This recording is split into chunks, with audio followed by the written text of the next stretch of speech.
I'll try to do one or two. Yeah, we'll try to understand one or two or three. We'll try to go to three, but I'll have to leave a little early because I have some work to prepare for students. That will take me quite a lot of time. So, friends, we are already 5 minutes past 8, so I will just share the screen. Thank you for joining in, Guruji. I know you're very busy. Nevertheless, you made it. No, I know because I couldn't make it yet last time, so I said I must come today. But just excuse me if I'm finishing a bit early. But yeah, I'm sharing my screen with you, so just no, verse 49. This is it.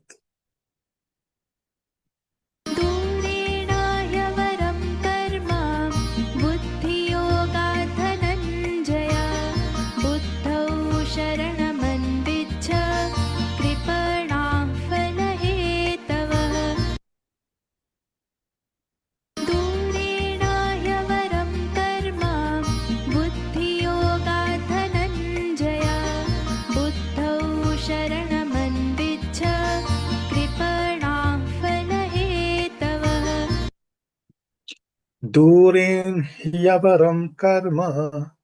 So here we have two words. Durena Yavaram Karma Buddhi Yoga Dhananjaya. So it should be Dhananjaya. Okay. Buddhi Yoga Dhananjaya Buddhau Sharanam Anvichha Kripana Phalahetavaha. Durena Yavaram Karma Buddhi Yoga Dhananjaya Buddhau Sharanam Anvichha Kripana Phalahetavaha. Now we are going to break these words and then you will see how easy it is to understand. Durena. He avaram. Two words. He avaram. He will be indeed. Nisandeha. Indeed. So he actually is there only to fill syllables so that you can have a rhyme. But he, therefore, by default will mean indeed. Avaram karam. Buddhi yogat. Dhananjaya. Buddhi yogat means, and as compared to Buddhi yoga, Hey Dhananjaya, O Arjuna. And then Buddhau Sharanam Anvichha. Buddhau Sharanam Anvichha. You. Anvichha is imperative. Kripana Phalahitavaha. So let's try to understand these words. Durena. Now, Durena, friends, has the declension of Ena, which is the third declension. Dur meaning far. Durena being by far. By far. Sorry. Karma, by far. Avaram. Avaram. Varam means superior. Avaram, inferior. Varam. Varam means very great. Var.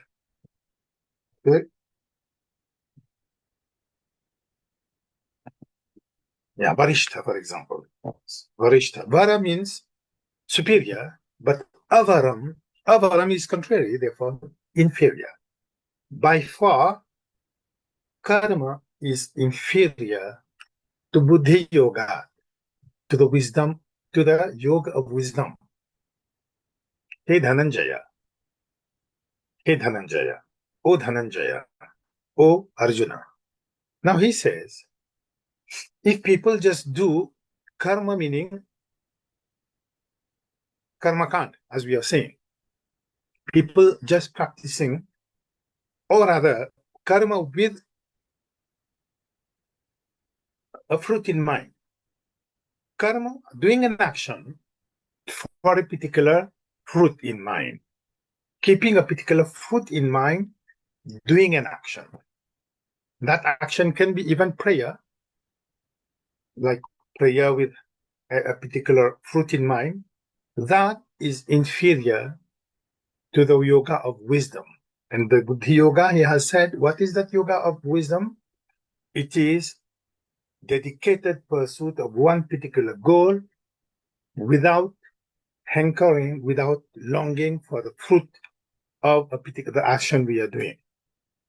Being steadfast in our motive, being steadfast in our search for a particular objective, but that objective should not be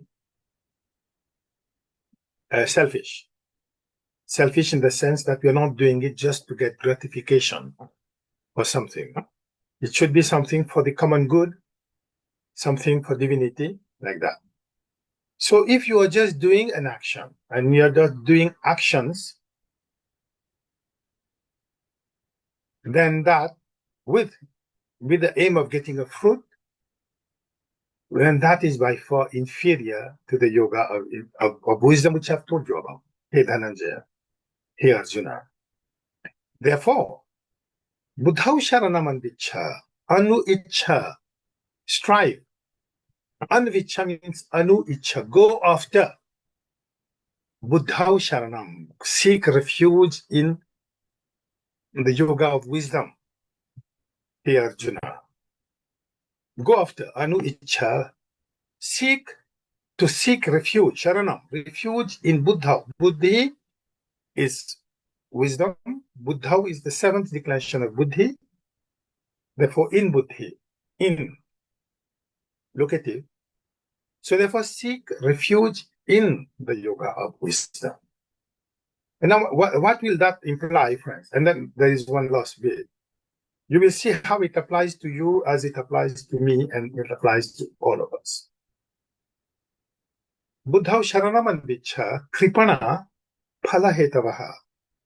Phala Hetavaha, you know that word. It comes from Hetu. You remember we did Guru? Guru, Guru, Guravaha. Guru single, Guru dual, Guravaha plural. Hetu, Hetu, Hetavaha.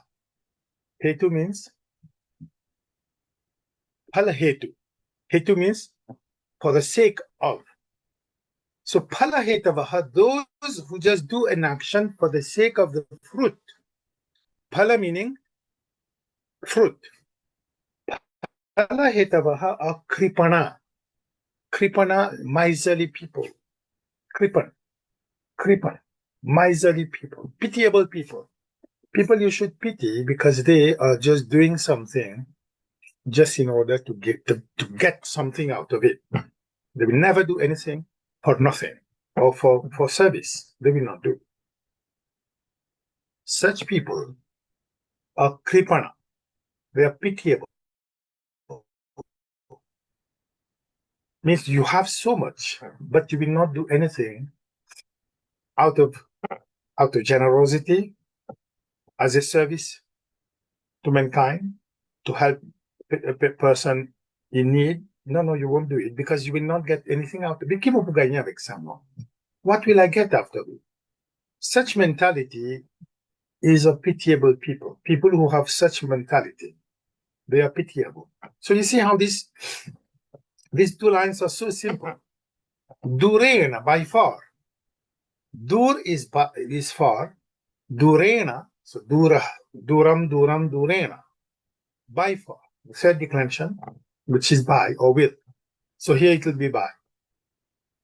Okay, just like, how did you come? Or by plane. Vimanena. Here, by far, by plane, by far, durena. By far, the yoga, the karma, of karma, only doing an action. Karma means an action for the sake of getting a reward, for the sake of getting something that is inferior as compared to Buddhi yoga, as compared to the yoga of wisdom.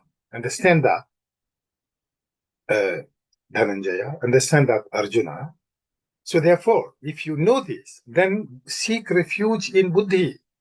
Seek refuge in your mind, in your intellect. That is something which tells you. Many of you have been asking me questions, friends, whether you should be doing this, whether you should be doing that, because such priest has said this, such person has said this. This is what Krishna tells you. You have an intellect here now. Use that. Seek refuge in your intellect.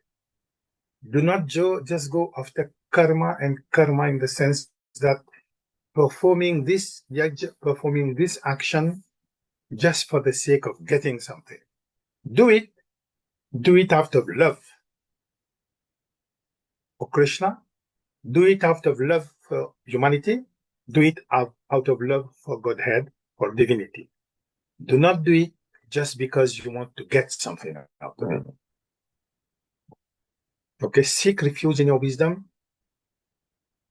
Be discerned. Try to use your discernment. Okay, and then do that action without hankering, without longing, whether it'll give you a fruit or not. Because phalahetavaha, those people who strive only for reward, who do something only to get something out of it, they are pitiable people. Durena hyavaram karma buddhi yoga dhananjaya buddhau sharanam anvichha kripana phalahetabaha. So kripanaha is singular, kripanaha plural. So also phalahetu, phalahetabaha is plural. Okay, so I'm just putting the meaning here. I suppose I have it.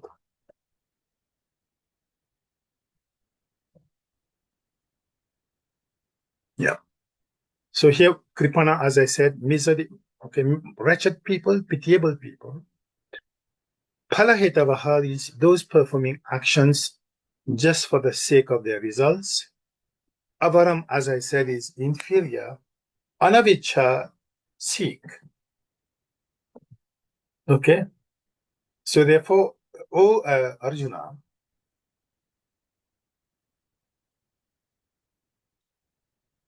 hey Dhananjaya, indeed, you remember the word he? Indeed.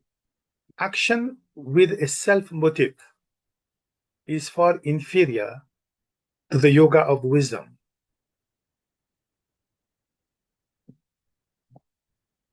Take resort in wisdom. Those who thirst for rewards, they are pitiable people. तो हे धनंजय, सकाम कर्म जो है, means कर्म, काम युक्त कर्म, किसी कामना के साथ किया गया कर्म, वो बुद्धि योग से बहुत ही छोटे कद का है, छोटे निम्न श्रेणी का है, बहुत ही इंफीरियर है, बहुत छोटे कद का है. किसी कामना के साथ कोई कर्म करना निम्न, घटिया काम है, घटिया है, घटिया विषय निम्न श्रेणी का है. इसलिए हे धनंजय, किसकी तुलना में? बुद्धि योग की तुलना में. बुद्धि योग की तुलना में किसी कामना के साथ किया गया कर्म बहुत ही निम्न श्रेणी का है. इसलिए हे धनंजय, हे अर्जुना, तू इस बुद्धि योग में ही, समबुद्धि में ही अपनी रक्षा का उपाय ढूंढो. क्योंकि फल के हेतु वाले जो फल की इच्छा से कोई कर्म करते हैं, वे दीन लोग होते हैं, वे कंजूस लोग होते हैं.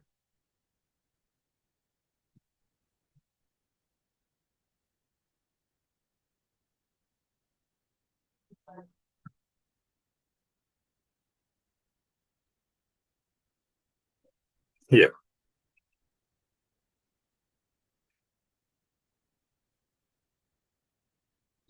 बुद्धियुक्तो जहातीह उभे सुकृतदोषकृते तस्मात् योगाय युज्यस्व योगः कर्मसु कौशलम्. बुद्धियुक्तो जहातीह उभे सुकृतदोषकृते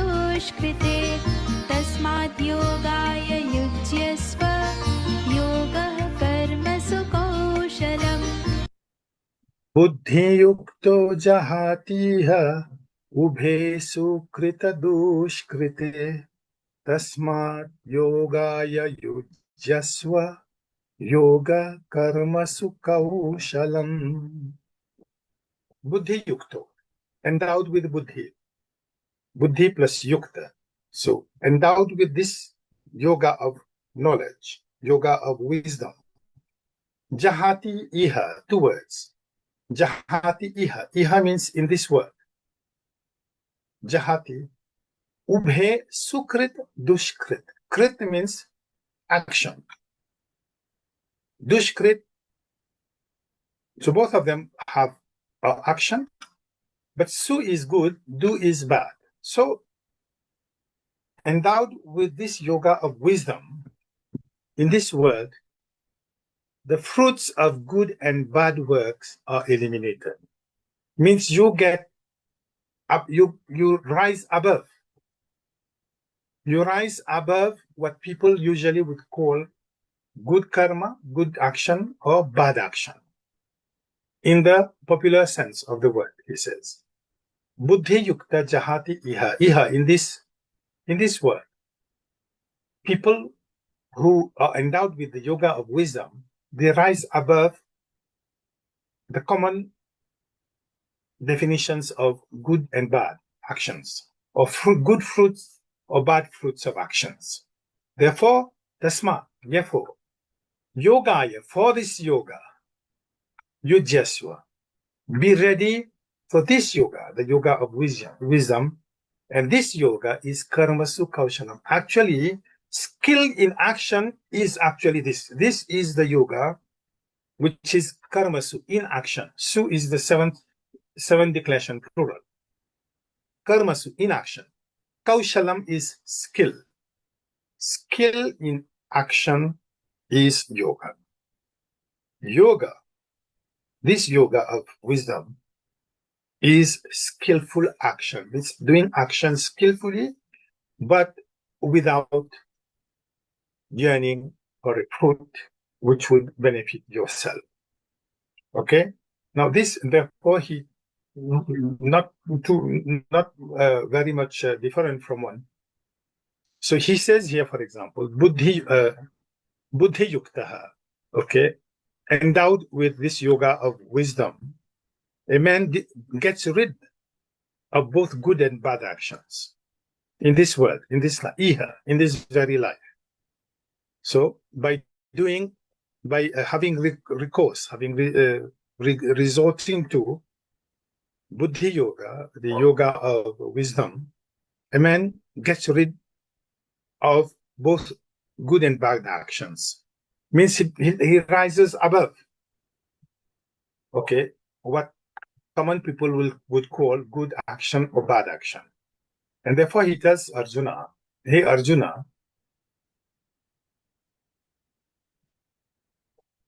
devote yourself to this yoga, to this karma yoga.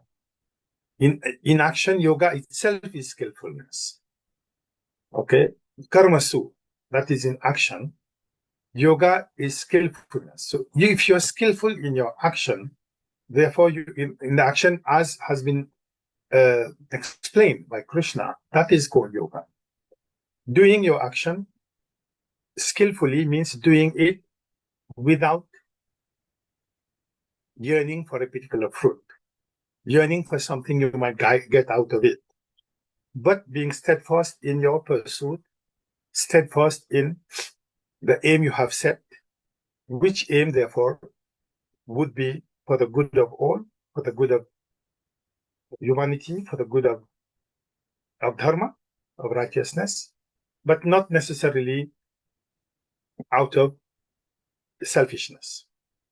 So this is very important. Selflessness, the selflessness of your actions. Okay? So समबुद्धि युक्त पुरुष पुण्य और पाप दोनों को इस श्लोक में त्याग देता है, अर्थात उनसे मुक्त हो जाता है. इससे तू समत्व रूप योग में लग जा. ये समत्व रूप योग ही कर्मों में कुशलता है, अर्थात बंधन से छूट Lekha Upadhyaya. Now, why does he say that? I mean, you can explain this in a lot of ways. Now, if you have done, like, if you in literature, one of the books we have read in Hindi literature, there is one book called Chitralekha. Chitralekha starts with a verb, with one sentence, and it starts with or path. And what about sin? So the whole book, therefore, is there, in which it's a very beautiful book. I mean, those of you who have read it. Chitralekha is a book about a prostitute called Chitralekha, who actually likes a yogi who is Kumar Giri. And in the end, both of Kumar Giri falls in love with her, just like we have it in our books, like in Shakuntala, you get Vishwamitra and the fairy, the nymph. So now there are two ways of looking at this. Some people would say that this yogi has committed sin, but that is why the book starts. And another character in that is somebody who lives just for pleasure. Okay? Now, who among these people is in sin and who is right is a question of perception. So also is good and bad action. And that is why Krishna says you rise above that. Do not, if you think with your right mind that this is something you should be doing, and this is right, this is in your right mind, you know that this you have to do. Then people, what they speak about it does not matter. You have to rise up above that. Okay, thousands of people will tell you, yes, you must do that. And thousands will say, no, you do not do that. Each of them will have a selfish reason for telling you that. Each of them will have a selfish reason for telling you to do or not to do. You have to decide selflessly whether that action is what you want to do or that you have to do, and then you take your decision. That is what he says in here, that be endowed in this seeking refuge in the yoga of wisdom, rise above the common notion of good and bad action, or actions yielding good or bad fruits. And then you will see clearly where you are heading, what is your objective. Okay?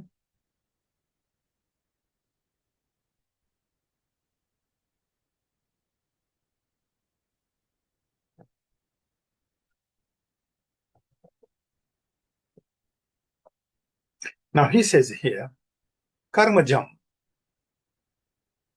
Okay, buddhi yukta hi phalam tyaktva manishinaha. Manishinaha means intelligent, wise people. Janma bandha vinirmukta padam gachanti anamayam. No karmajam buddhi yukta hi phalam tyaktva manishinaha. Now here, friends, karma jam means to be born. To be born, okay, buddhi yukta. Okay. Phalam tyaktva, I'm just breaking this. Karmajam, buddhi yukta hi, phalam tyaktva manishinaha, janma bandha vinirmukta, padam gachanti anamayam. Let's, try to sing that.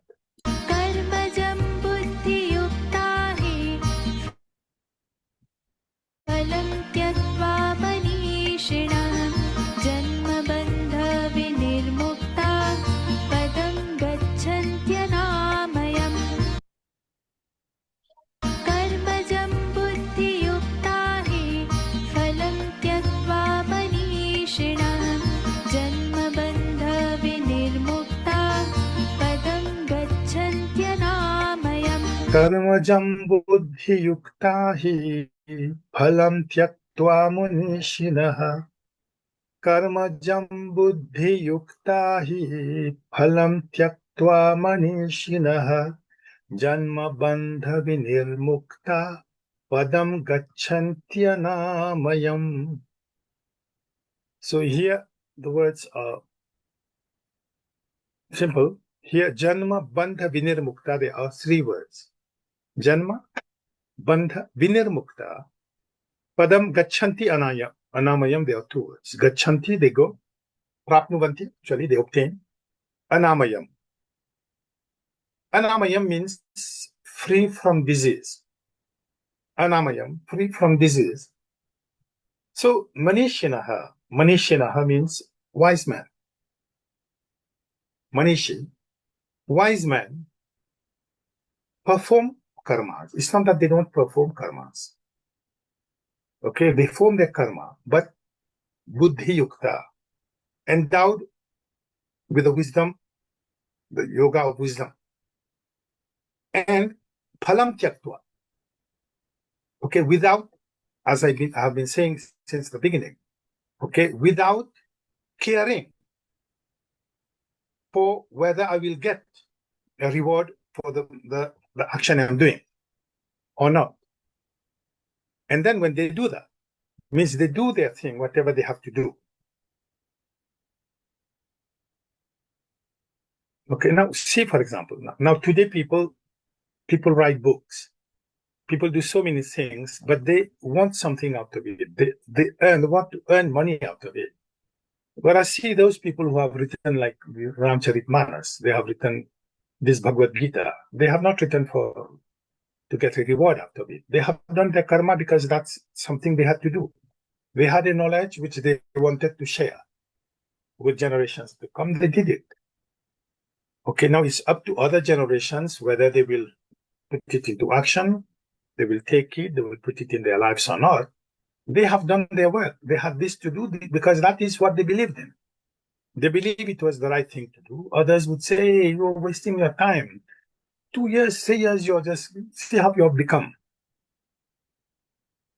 But no, they knew it was the right thing to do, so they did it.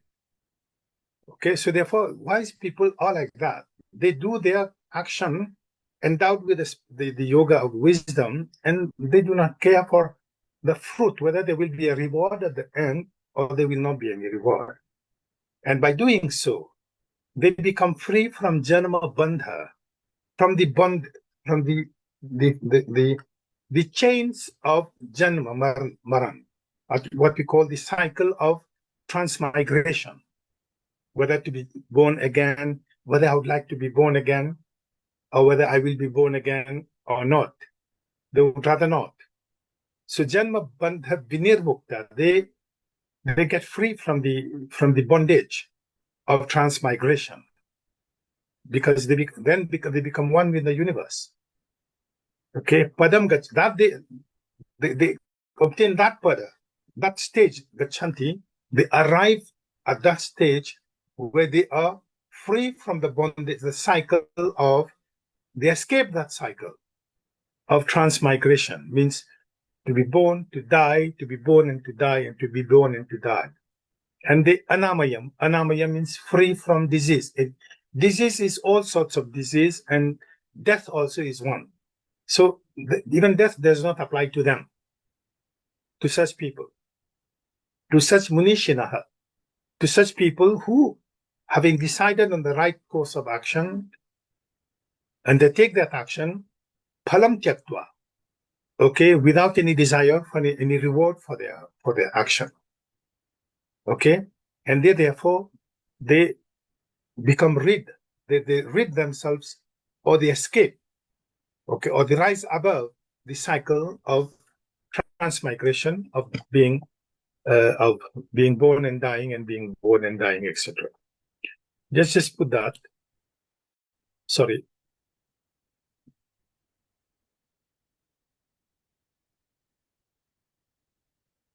Those who are devoted to wisdom, they become men of enlightenment by giving up the fruits produced by actions. Okay, they reach the state beyond evils by becoming free from the bondage of birth. That is one. But birth and is death also. Okay. So निसंदेह समबुद्धि से युक्त जनजीवन कर्मों से उत्पन्न होने वाले फल को त्याग कर जन्म मरण, that is why life and death, रूप बंधन से मुक्त होकर निर्विकार रूप से परम पद को प्राप्त हो जाते हैं. So that is what more or less we explain. Just check some of the meanings, friends, in case you missed some. Karmajan means born of action. Okay, so whatever action they are doing, any fruit born out of those actions have no bearing on the action per se. Okay, whatever be the fruit of that action, if that action needs to be done, then wise people will do that. Okay, because that is what has been ordained by the scriptures or by the dharma. They know they have to do that, so they do the action, and any fruit, whether good or bad, will not have any bearing on their actions.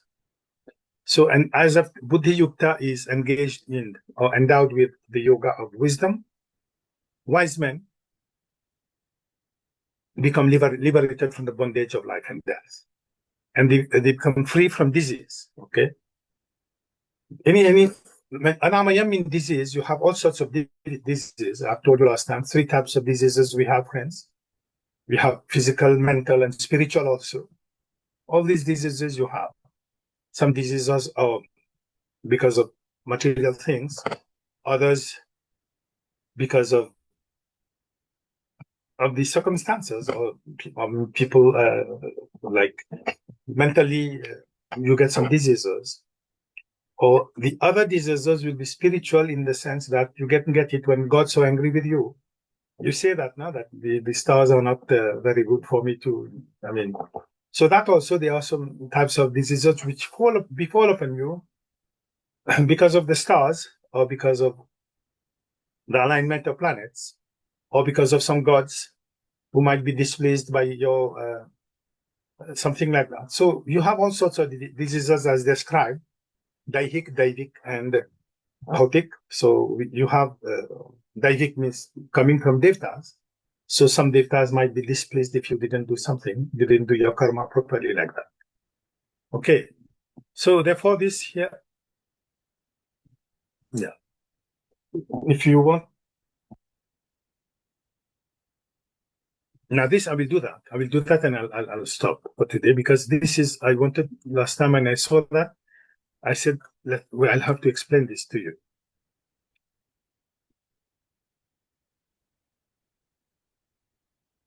यदा ते मोहकलिलं बुद्धिर्व्यतितरिष्यति तदा गन्तासि निर्वेदं श्रोतव्यस्य श्रुतस्य च. यदा ते मोहकलिलं बुद्धिर्व्यतितरिष्यति तदा गन्तासि निर्वेदं श्रोतव्यस्य श्रुतस्य च.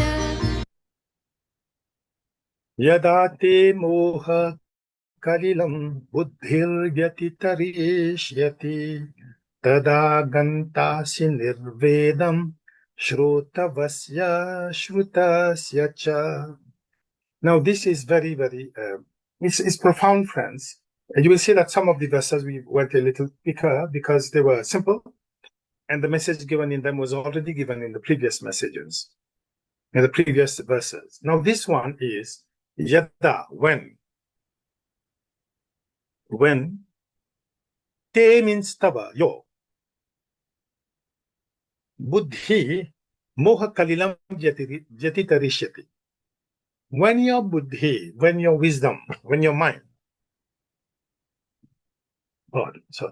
vyatitarishyati. Tar is to swim. Crosses. So vyatitarishyati means will cross. Will, it is in future. When your buddhi, when your this intelligence, intellect, means when endowed with the yoga of wisdom, when you are able to cross or to go through what? Moha kalilam. Moha, illusion.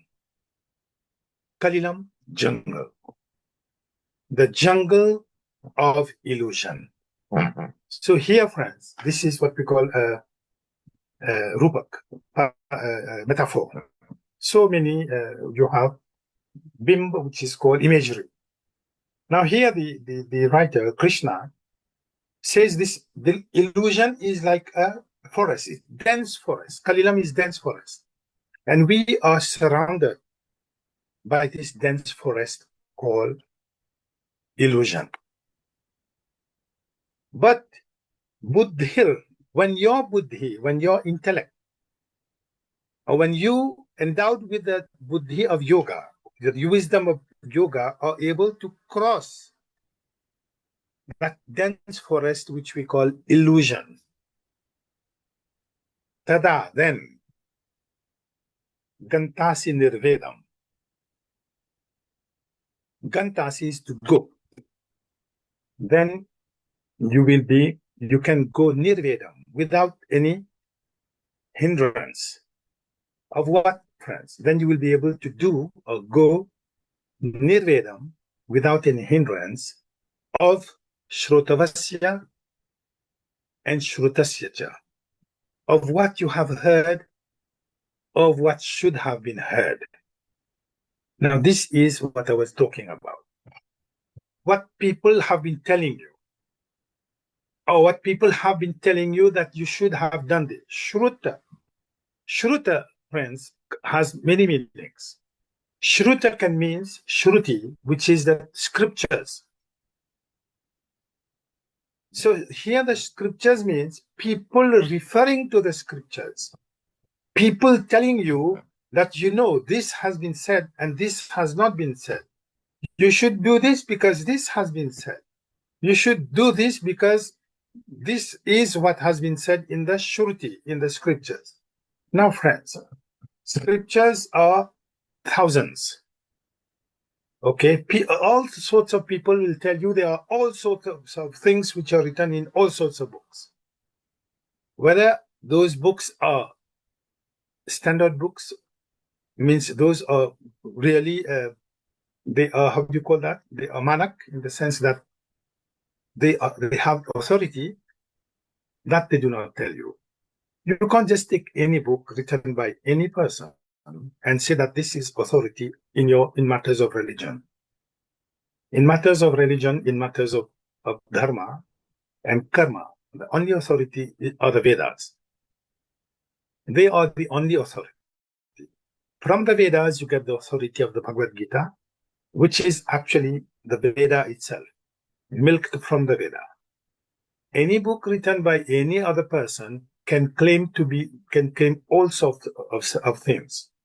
Now it's up to you to believe what they are saying and not to believe, because if you believe in what one person is telling you, then the next person will contradict what this person said and will tell you something else. And the third person will re-contradict the two and say the other thing. And then you will be still in that, the first thing which he said, moha kalilam.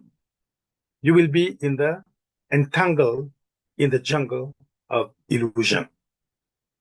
This is what we call illusion. Okay? Now,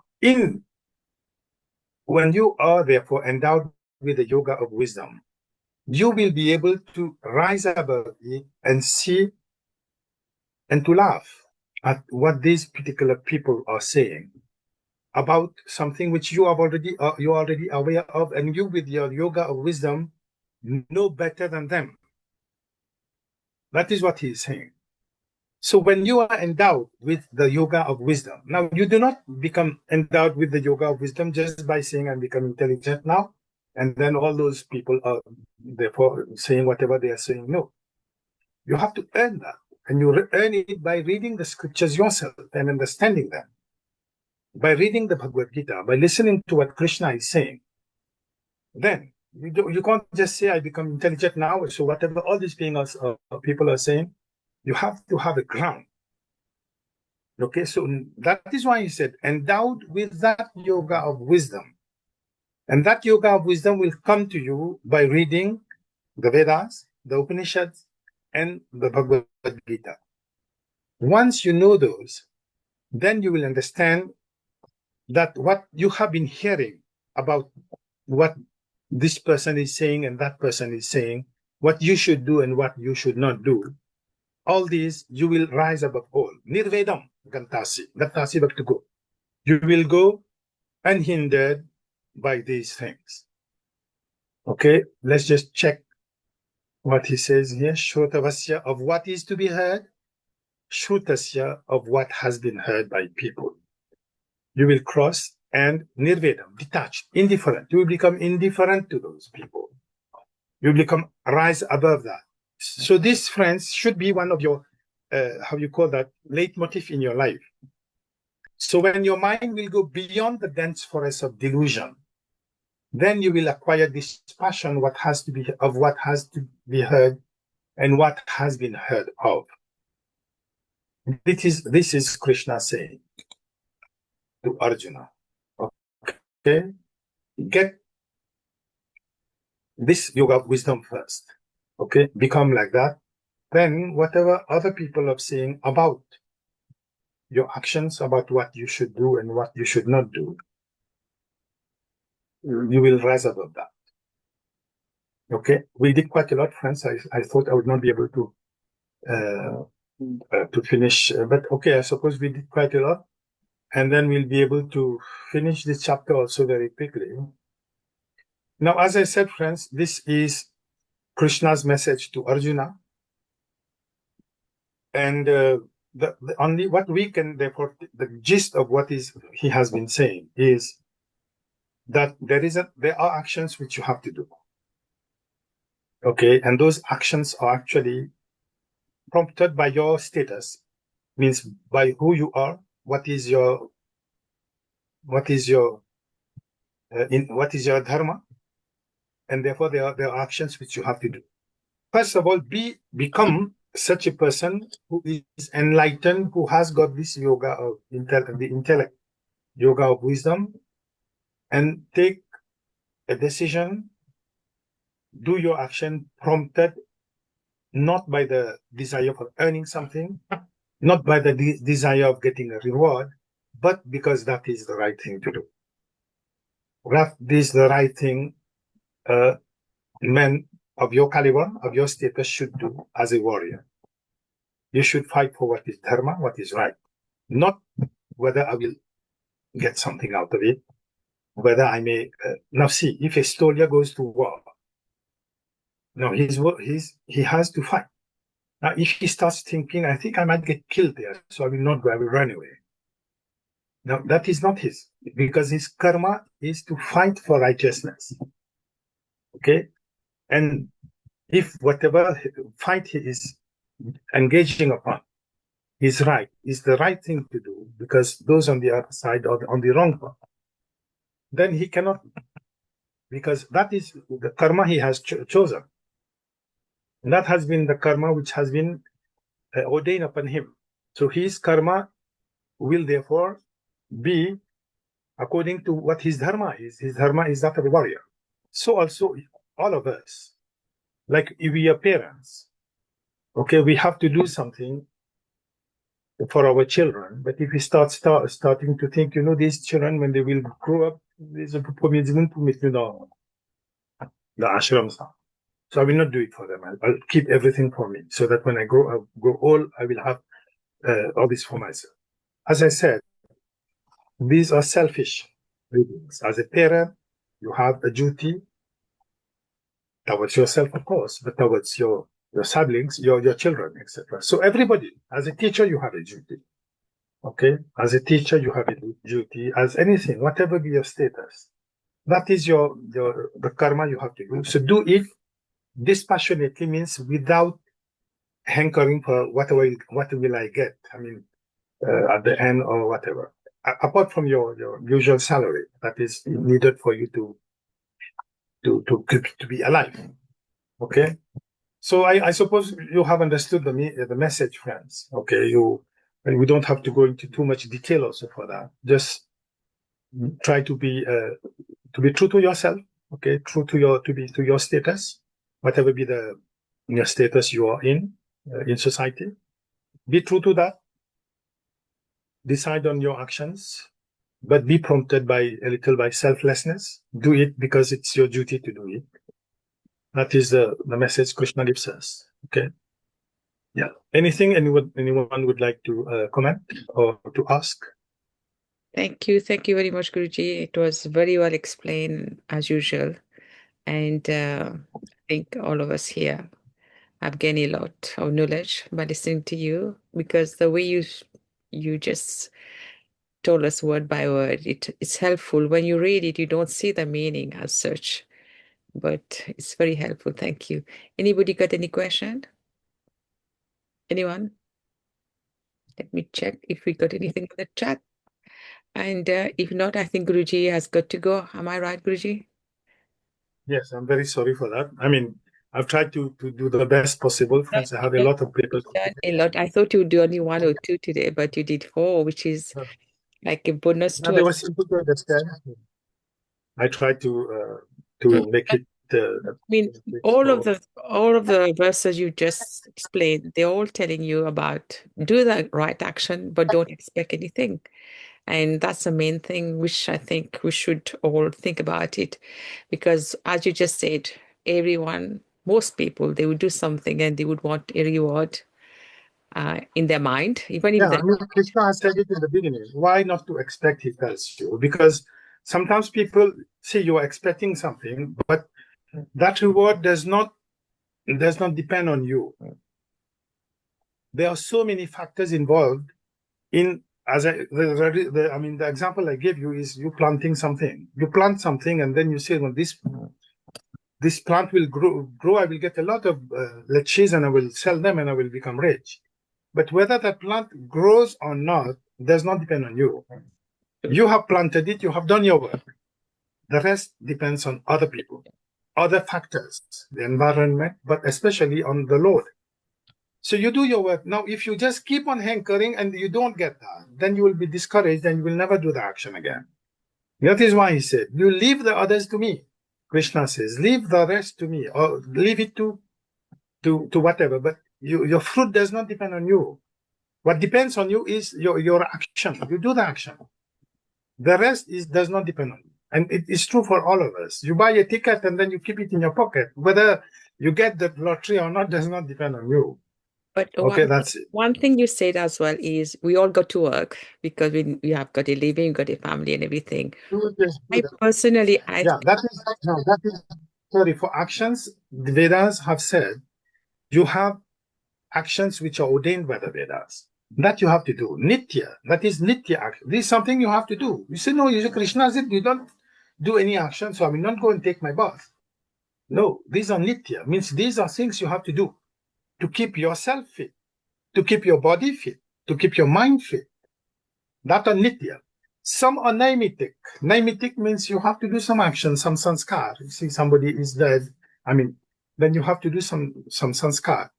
Okay, so these are naimitic, means you have to do them time and again because the situation warrants them. The season warrants it, the situation warrants it, like that. Those are actions which you have to do. They are naimitic. But there are some which are forbidden, nishiddha, but there are some actions which you do where you do it because it's a service to mankind, it's a service to Godhead. So don't do it just for the sake of getting that particular reward. But another thing you said as well, like, especially with this world at the moment, we have so many things we see on YouTube. So many people coming to tell you this and that. And we got like TikTok coming as well. So it does help you in thinking, like, look what the scriptures say rather than listening to everyone. But you have to know where to look for them, for the right person, because reading the scriptures is not easy. So we need to know from the right source as well. Okay. Anybody wants to say something, add something, please, Bill, you can comment. Yes, Bima, Guruji, what is the word that you said that for Nitya? Was it Nitya for N-I-T-Y-A? Nitya. Nitya, yeah, sorry. Nitya is N-I-T-Y-A, Nitya. Nitya is what has been ordained. You have to do it. Yes. It is Nitya. Everybody has to do it because you have to keep yourself fit. So these are Nitya karma. Naimitic, it means depend on the occasion. You have to do it because it is a sanskar. Like if your child is born, you have some sanskar to do. Marriage is a sanskar. So these are things which you have to do because they are sanskaras, which in our culture, you have to do them. Somebody is dead, you have to do the service, etc. Even the birthday of somebody, it's a sanskar. So you can. So these are naimitic. Some are nishidh, means you should not do.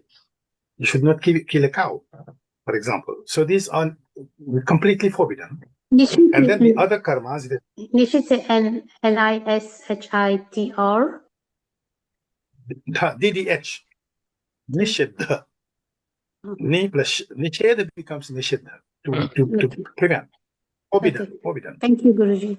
You know, in the Ramayana, what you were doing the other day,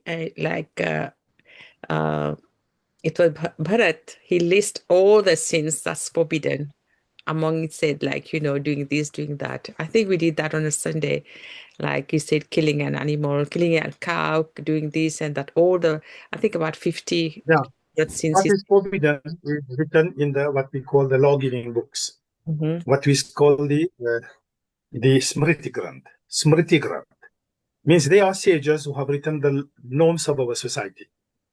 The first one being Manu Smriti. So now Manu wrote the rules of society, and then you get Narad. Narad wrote the rules of how to judicial proceedings. That is Narad Muni, Narad Smriti. Yagyavalkya wrote the rules of heritage, the heritage, who gets what, when, and how.